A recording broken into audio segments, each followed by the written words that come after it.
The soil of Olak was never a gift. It was earned with the plough and defended with the spear. King Alden knew this truth deep in his bones. He wasn't a man who dreamed of fairy tales or eternal peace. He dreamed of survival, of forging a kingdom that wouldn't be swallowed by the hungry world around it. His ambition was a fortress of stone and will, a structure so formidable it would crush the spirit of any invader. He called it Koloa Citadel. But the land itself seemed to defy him. For months, the very ground rejected his grand design. Thousands of laborers worked under a grey, unforgiving sky, their backs breaking under the strain of massive stones. They built with a desperate fear, stacking walls high into the sunset. Yet every dawn brought the same scene of devastation. The walls, once tall and proud, lay in a heap of rubble, as if the earth had shaken them off in its sleep. Sections of the perimeter were simply swallowed by the mud, leaving behind shattered rock and the broken morale of his people. King Alden stood among the ruins, his face as hard and stoic as the fallen stones. Kings don't weep when their kingdoms bleed, they calculate. He brought in architects who talked of physics, and mystics who whispered of curses, but nothing worked. The workers began to say the land was cursed, that Koloa was destined to be a grave, not a sanctuary. The silence on the construction site grew heavier than the noise of building had ever been. Then came the storm. This was no normal rain. It was a judgment from the heavens. Thunder cracked like giant bones snapping, shaking the royal pavilion to its foundations. King Alden stood alone by the churning, black waters of the nearby lake, demanding an answer from the violent chaos. And an answer he received. From the heart of the swirling water, a form erupted, ancient, terrifying, and immense. It was the divine turtle. This was no gentle spirit from a children's story. It was a primordial beast, its shell a map of the stars, its eyes holding the cold indifference of eternity. It loomed over the king, its sheer presence suffocating the air. "The earth rejects your lines, King Alden," its voice rumbled, a deep vibration that shook the very ground. "You build straight walls upon living veins. To cage this land's power, you must mimic the flow of life, not the rigidity of death." The divine turtle offered no comfort, only instruction. As the wind howled, it dictated a new geometry of survival. The fortress would not be a square or a circle, but a spiral, a reflection of the turtle's own shell, coiling inward like a serpent. This design was meant to confuse, to trap, and to channel the earth's energy instead of fighting it. Alden listened, memorizing every word of the divine architecture. When the storm finally broke, work resumed with a frantic, almost terrified energy. They followed the spiral path dictated by the beast, and this time, the earth held. The walls rose, layer upon layer, curling around the heart of the capital. Koloa Citadel was complete. No longer a monument to a king's ambition, but a brooding coiled predator, waiting in the mist. As the final stone was set, the divine turtle prepared to sink back into the murky water. But before it disappeared, it did something that sent a chill down the king's spine. With a sickening crack, the creature ripped a claw from its own limb. The severed piece didn't bleed. It pulsed with a cold, lethal light. Stone walls may delay death, but they cannot kill it. The turtle boomed, tossing the claw onto the muddy bank. "Forge this into a trigger. Create the crossbow of stars. With it, one arrow will become 1,000, and no army shall stand before you. But remember, King Alden, power given is power owed. Do not lose what ensures your survival." King Alden picked up the claw. It was heavy, warm, and hummed with a devastating power. He had his smiths forge the weapon immediately. A crossbow of intricate cruelty and absolute might. With the spiral citadel standing and the crossbow of stars in his hands, Olak was finally safe, but as Alden looked out from the high walls, gripping the cold metal of the divine weapon, he felt the true weight of the turtle's warning. He had secured his kingdom, but in doing so, he had unleashed a power too great for any mortal to control. The silence that fell over Koloa was not the silence of peace, but of a heavy, waiting dread. The soil of Vietnam was bitter. For years, King Silas had thrown his finest warriors against the northern borders, only to see them crushed by the impenetrable spiral fortress of Koloa Citadel, its walls coiled like a divine shell, laughing at ladders and siege engines. And from its ramparts, the sky would hiss as the crossbow of stars unleashed its judgment. They said a single bolt could strike down 10,000 men, turning armies into graveyards in an instant. But King Silas did not rage. Rage was for the powerless. He was a man of cold calculation. He understood that the age of steel against stone was over. A lie, however, could seep through the smallest crack. You don't hammer a tortoise's shell, you lure its head out. He summoned his son, Prince Orion. Orion wasn't a brutish general. He was a polished weapon of the court, with a charm that could disarm a sentry faster than a knife. "The sword has failed," Silas told him, his voice dry as dust. "We will try the olive branch. You will go to King Alden. You will offer him peace. You will marry his daughter, Princess Cora. You will be the perfect husband, the perfect son-in-law. And when they are sleeping, safe in their peace, you will find the throat of their kingdom and cut it." The peace proposal arrived at Koloa Citadel, carried by envoys dressed in white. King Alden, weary from years of war, looked out from his formidable walls. He saw the scars on the land and the fatigue in his people's eyes. He had the means to defend his home, but it was a lonely, terrifying existence. He looked at his daughter, Princess Cora, a woman with a gentle heart who had only ever known the shadow of war. He wished for her a life of sunlight, not siege. Alden accepted the truce. It was the gravest mistake of his reign. The wedding was a spectacle of desperate hope. Banners of Nam Viet and Olak intertwined, red and gold fluttering together, but the air remained heavy, charged with an unspoken tension. Prince Orion stood at the altar, a vision of nobility, swearing oaths that were nothing but tactical maneuvers. He smiled into Princess Cora's eyes, but behind his gaze lay the cold calculation of a surveyor mapping a demolition. For months, Orion played his part to perfection. He walked the royal gardens with Cora, reciting poetry while memorizing the guards' patrol routes. He sat at King Alden's table, laughing at his stories while assessing the loyalty of his generals. He was the serpent coiled comfortably in the warmth of the hearth, waiting. Princess Cora, innocent and starved for affection in a fortress built for war, bloomed under his attention. She mistook his calculated moves for genuine intimacy. She showed him the beauty of her land, its hidden groves and quiet sanctuaries. But Orion wanted more. He needed the heart of the beast, the secret to its power. One evening, under a pale moon, they stood atop the highest rampart. The wind was cold.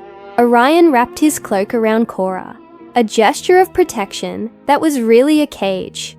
"It is magnificent," he whispered, his eyes tracing the sprawling geometry of the fortress.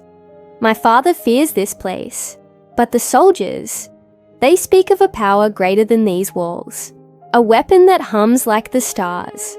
He felt Cora stiffen in his arms. The trap was set. "I am your husband, Cora," he said softly, turning her face to his. His eyes were pools of deep, convincing sorrow. "Yet there are secrets between us. Am I not trusted? Have I not abandoned my home for yours? If we are to be truly one, there can be no shadows.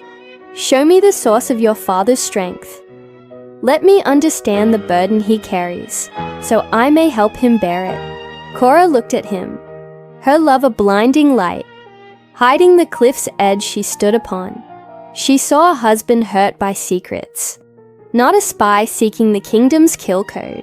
The weight of her duty to her father warred with the desire to please the man she loved. And in the silence of that night, with the wind howling through the spiral battlements, the first crack appeared in the mighty citadel.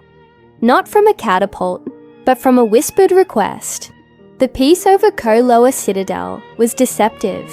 For months, Prince Orion of Nam Viet had played the part of a devoted husband with chilling perfection. He walked the spiral ramparts, his steps echoing on the stone the divine turtle had taught King Alden to lay, but his eyes saw only geometry, angles of attack, and the frustrating strength of a fortress that refused to fall. He knew Olak's power wasn't just in its walls, but in the divine favor, locked away in the king's armory. As the nights grew colder, mist crept over the walls like a suffocating blanket. In their private chambers, Orion began to dismantle Princess Cora's heart, not with force, but with the subtle poison of doubt. He faked sleepless nights, pacing until his distress pulled Cora from her dreams. One night, he stood by the window, a spectre in the moonlight. "My father, King Silas, is an unpredictable man," he whispered. "He talks of peace, but his generals sharpen their blades. I fear for us, Cora. If war returns, this citadel will be my tomb. How can we be sure Olak is truly invincible? Is it faith alone holding these walls together?" Cora, raised on her father's triumphs, felt the sting of his anxiety. She saw not a predator, but a frightened boy. Her duty to her father was absolute, but her love for her husband had blinded her. She wanted to soothe him, to offer him the certainty that was her birthright. "It is not faith, Orion," she answered softly, sealing her fate. "It is a gift from the heavens. The golden claw of the divine turtle ensures no army can stand against us. As long as it rests in the crossbow of stars, you need not fear any mortal weapon." Orion turned, his face a mask of calculated relief. "A claw! A myth to comfort children, surely. How can one object hold such power? Unless I see it, I cannot believe we are safe." Driven by a tragic desire to prove his safety, Cora made the decision that would unravel a kingdom. Under a moonless sky, she led Orion through the labyrinthine corridors, past sleeping guards who dared not question the princess.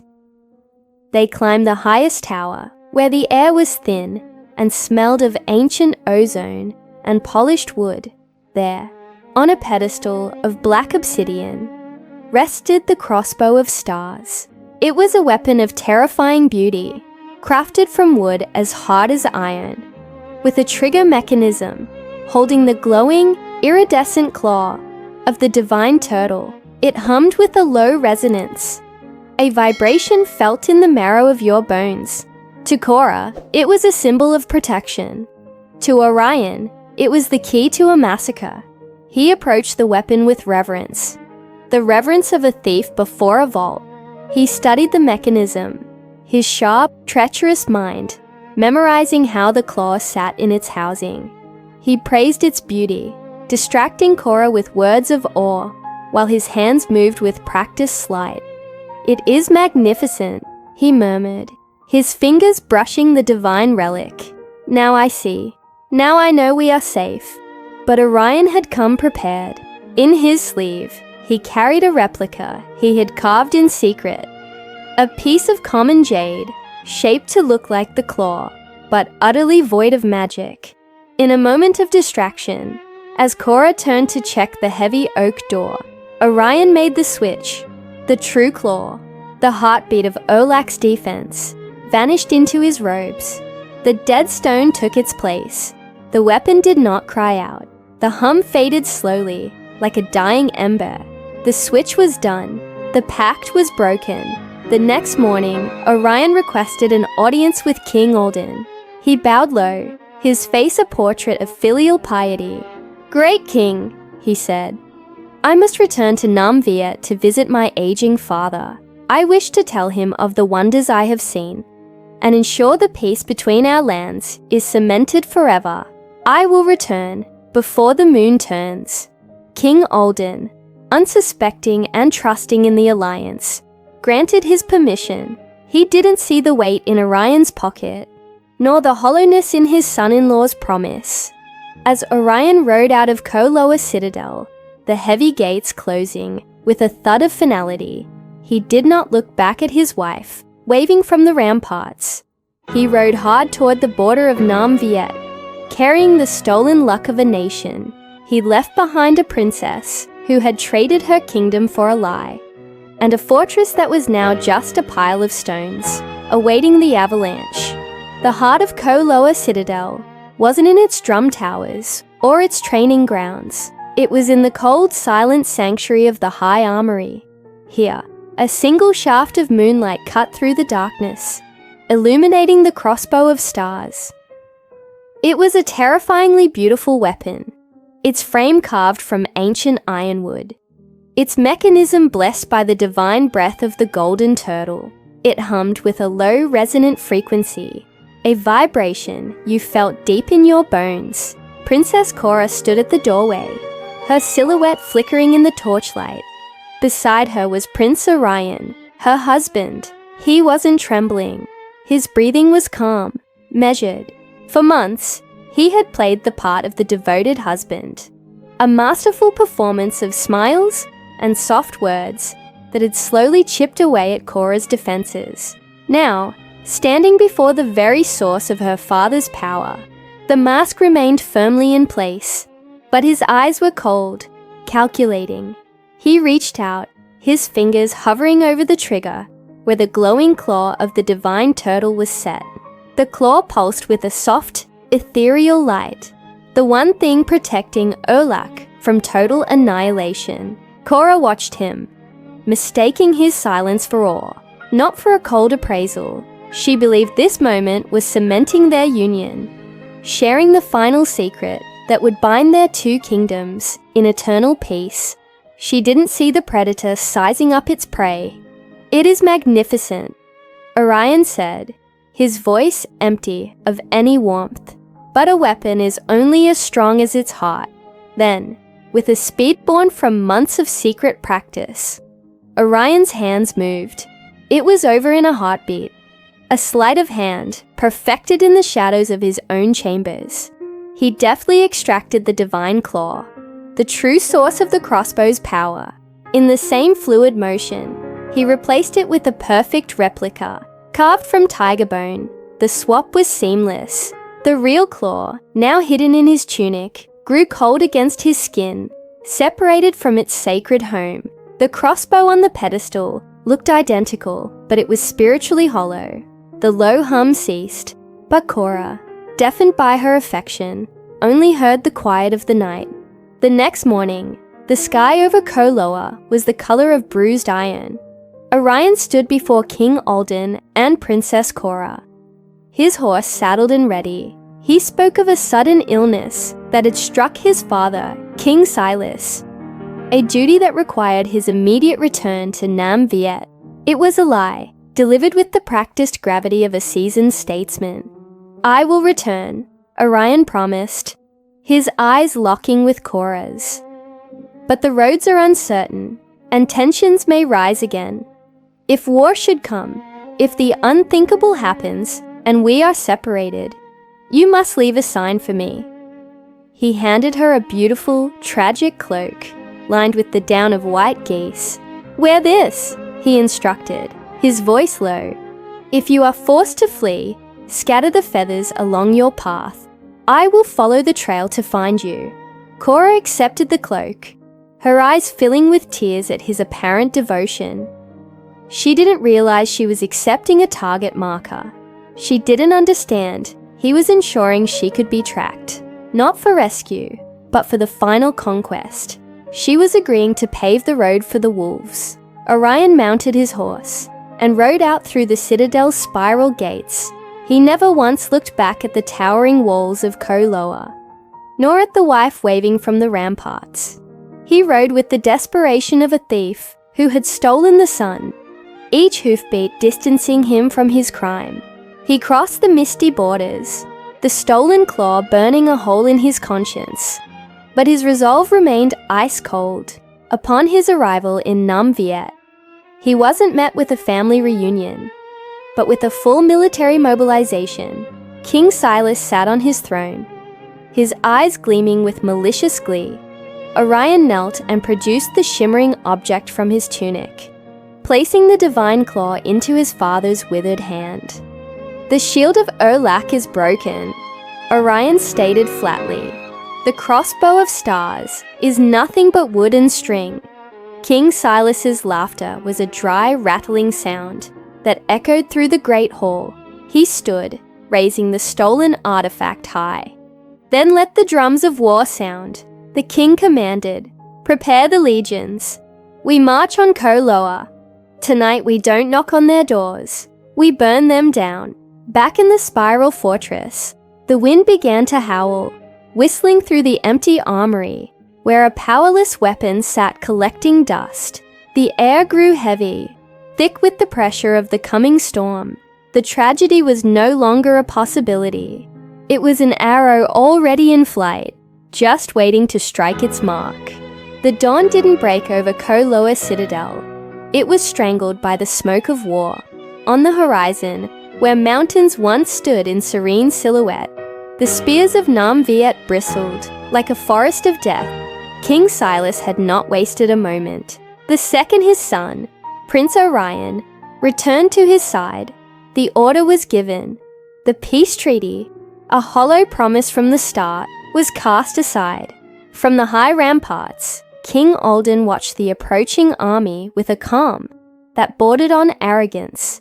Why should he fear the war drums of Nam Viet? He possessed the crossbow of stars, a divine weapon that had turned entire armies to dust before. He waved his guards down. He would end this invasion himself with a single devastating volley. Alden raised the magnificent crossbow, aiming for the heart of the enemy vanguard. He pulled the trigger, but there was no thunder, no streak of cosmic light, no storm of arrows to sweep the invaders away. There was only the dry wooden clack of a powerless mechanism. The divine claw, the very heart of the weapon, was gone. In its place was a useless fake, carved from common bone. A chilling realization struck King Alden, harder than any blade. The defenses of his kingdom, Olak, hadn't been breached from the outside. They had been hollowed out from within. Below, the armies of King Silas surged forward, their roar drowning out the wind. The spiral walls of Koloa, designed to trap invaders, were now a tomb for its own defenders. "We must ride," Alden commanded, his voice stripped of all royal pomp, left with only the grit of survival. He mounted his fastest horse and pulled his daughter, Princess Cora, up behind him. She was pale and trembling, her hands clutching the waist of the father she had just unknowingly condemned. They burst through the rear gates, fleeing south toward the sea, leaving the burning dream of Olak to crumble into ash behind them.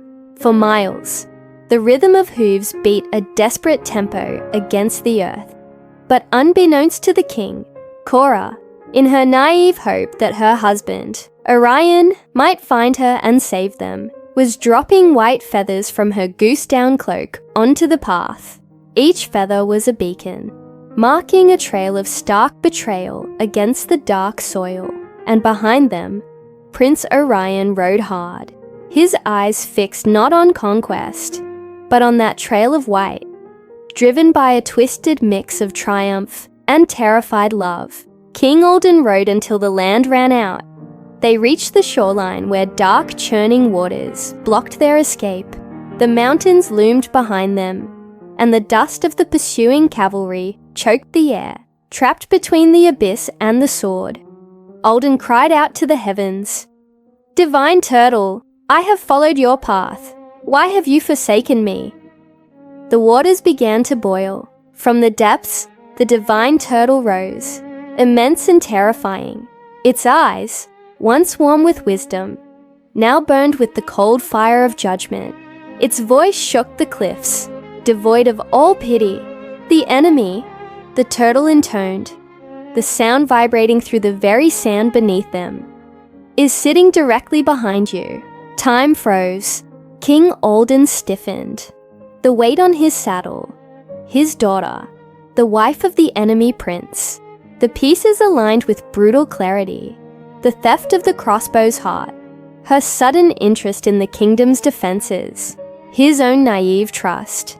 Cora didn't speak. She slid from the horse and collapsed onto the sand, her eyes wide with the dawning horror of her own ignorance. She understood now. Her love had been the knife in her country's back. King Alden drew his sword, his face a mask of stone. A king's duty is to his land first, and his blood second. The price of treason, whether intentional or not, was absolute. The blade flashed in the grey light. Cora fell, her blood staining the sea foam crimson before being washed away by the tide, a tragic offering to the ruins of a kingdom. Moments later, Prince Orion burst onto the beach. He found only silence. He saw the divine turtle slipping back into the deep, and he saw Cora, lifeless on the wet sand. The victory of Nam Viet was complete, but as Orion fell to his knees beside her, the hollowness of it crushed him. He took her body, not as a prize of war, but as a burden of eternal guilt, and carried her back to the smouldering remains of Koloa Citadel. The war was over. Nam Viet ruled the ashes. But Prince Orion could not rule the screaming silence in his own mind. The citadel was a graveyard of memories. He wandered the empty gardens where he had deceived her, finally stopping at the well where they had once gazed at their reflections. The water was still and black. He looked down and saw not his own face, but the depth of his treachery. Unable to bear the weight of a crown bought with her blood, Prince Orion cast himself into the well. The water swallowed him without a sound.